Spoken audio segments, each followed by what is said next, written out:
कि मेरे को मोदी जी से मोहब्बत है। आप तो मोदी जी से आज जो ये सड़क पे रिक्शा चलाने वाले हैं इनके भी कोई वैल्यू है, ठेली वाले की या खोमचे वाले की भी कोई वैल्यू है। ये अब कॉन्सेप्ट ही नहीं था, लगता था सरकारी नौकरी, सरकारी कोई जिम्मेदारी है सरकार की, आम पब्लिक का तो सिर्फ वोट देना है बस। बोलने दे। लेकिन ये जो मोदी जी के आने के बाद जो बदलाव आया ना, चाहे उसके अंदर तड़का केजरीवाल ने भी लगाया है, उसने गारंटी शब्द तो केजरीवाल ने यूज़ किया था, चाहे लपक लिया मोदी जी ने, हाँ, लेकिन मोदी जी जैसा कोई भी नहीं आया अभी तक, और वो उससे दूर की सोच लेते हैं। ये फंस गया सी। और ऐसा प्रशासक जो अगर हो ना, तो मुझे लगता है आम आदमी को थोड़ी सी राहत तो है। लेकिन लोग तो ये कहते हैं कि आम लोग मिडिल क्लास के लिए महंगाई कहाँ से कहाँ बढ़ गई, सिलेंडर के दाम कहाँ चले गए, पेट्रोल के दाम कहाँ चले गए, बेरोजगारी की क्या दर है। मैंने कॉलेज किया था तो एमए पास लड़कों को एक चपरासी की नौकरी के लिए दर दर भटकना पड़ता था। मैं बता रहा हूँ 70s की बात कर रहा हूँ मैं, हम सब वही है कॉलेज क्लियर होने के बाद क्या हालत थी है। मेरा अपना खुद का था तो मैं तो प्रोफेशनल अपने फादर के बिजनेस में आ गया, अपने आर्ट लाइन में चला गया। लेकिन आम लोगों के लिए नौकरी तो ऐसा लगता है नौकरी बहुत छोटी चीज लगती थी, करते ही नहीं थे। आज जमाना इतना, लोग भूल जाते हैं लोगों की नौकरी की कमी नहीं थी, लोग करते नहीं थे। हम तो 4-5 अपॉइंटमेंट हमारे पास लेटर थे हर एक के पास, तो इतना ज्यादा ऑफर थी। आज की डेट में नहीं है। अरे तो पॉपुलेशन ही नहीं होते थे जेब में, हम लोग तो समोसा खा के खुश हो जाते थे। आज की जनरेशन क्या समोसा खा के खुश होती है क्या? आज पैसा है और काम भी है, करना चाहो तो। ये कितने लोग हैं जो ऐसे ऐसे काम करते हैं जो हमारी कम्युनिटी में, माफ करना, हिंदू कम्युनिटी में लोग डरते हैं, घबराते हैं। और एक कम्युनिटी ऐसी है जो 10 बच्चे पैदा करके भी हर छोटा काम कर लेते हैं। वो छोटा काम करते करते ही पता नहीं क्या क्या करते हैं। एक बात ये बताइए, मैं और जगह की बात तो नहीं करता, लेकिन जो जनगणना बिहार में हुई थी जैसे, उसमें जो ग्रोथ रेट थी, जैसे आमतौर पर मुसलमानों के बारे में, ये जो आपने नाम नहीं लिया, मैं नाम लेके कह रहा हूँ, तो लोगों को लगता है कि पॉपुलेशन का जो ग्रोथ रेट है उनमें ज़्यादा है।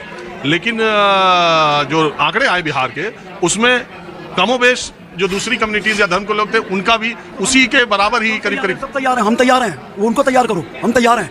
2 बच्चे से ज्यादा पैदा, अरे कितनी, जहाँ जाओ भीड़, जगह छुट्टी के दिन कोई नहीं पैदा कर रहा है, हर आदमी पढ़ाना चाह रहा है। लेकिन एक बात बताइए, हम चर्चा कर रहे थे दूसरी और आप चले गए चर्चा जैसी होती है उधर, कहीं ना कहीं से एक धन, कोई ऐसा फिल्म मारते हो नहीं मैंने तो कुछ नहीं, आप एक धन विशेष की सुनता हूँ अक्सर, तो आप मुंह में ठूस ठूस के शब्द भी डालते हो कई बार लोगों के, उसी पे बोलना पड़ता है।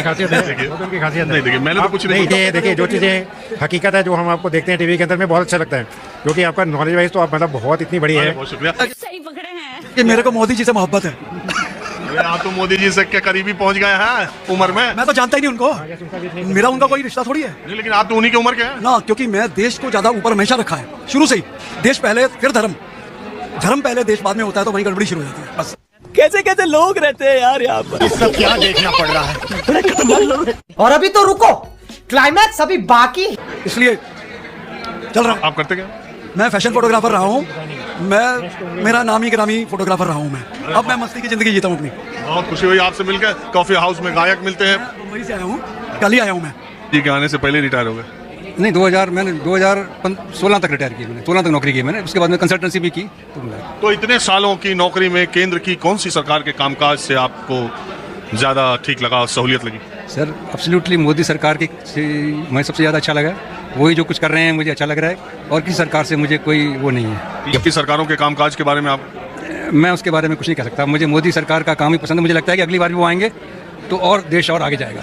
तो मोदी साहब की कौन सी बात, उनके सरकार की और उनके पार्टी की, या मोदी साहब का कौन सा काम ऐसा आपको दिखाई देता है जिससे आपको लगता है कि इस तरह का काम पहले नहीं हुआ?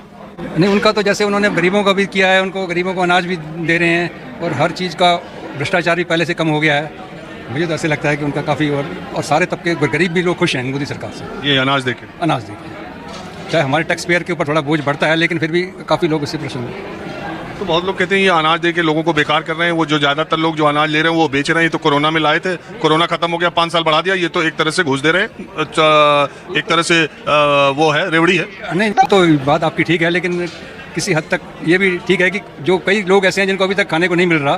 तो अगर कोई देश तरक्की पसंद या तरक्की कर रहा है लगातार, तो उस देश में 80 करोड़ लोग, यानी कि आबादी के करीब करीब आधे लोग 5 किलो राशन के, फ्री राशन के लिए हर महीने लाइन में लग जाएं, ये क्या, ये दोनों दो चीज़ आपको नहीं लगती? नहीं, ये तो बात आपकी ठीक है, लेकिन मेरी बात नहीं, आप सोचिए। नहीं, ये ठीक है ये वाली बात, लेकिन इसमें भी काफ़ी लोग ऐसे हैं जिनको वाकई में ज़रूरत है। इसमें हो सकता है कुछ ऐसे भी लोग हैं जिनको ज़रूरत नहीं है। हम तो कह रहे हैं आधी 80 करोड़ लोग, उनके सांसद नहीं कहा। दोस्तों वीडियो यहीं पर खत्म होता है। आपने पूरे वीडियो में देखा, इस वीडियो के अंदर 3 अलग अलग लोगों ने अपना अपना ओपिनियन सामने रखा। हर किसी ने अपने तरीके से देश, राजनीति और वर्तमान मुद्दे पर अपनी बात रखी। किसी ने सरकार को सपोर्ट किया तो किसी ने सरकार से सवाल पूछे और किसी ने अपने तर्जुबे और सोच के हिसाब से अपनी राय दी।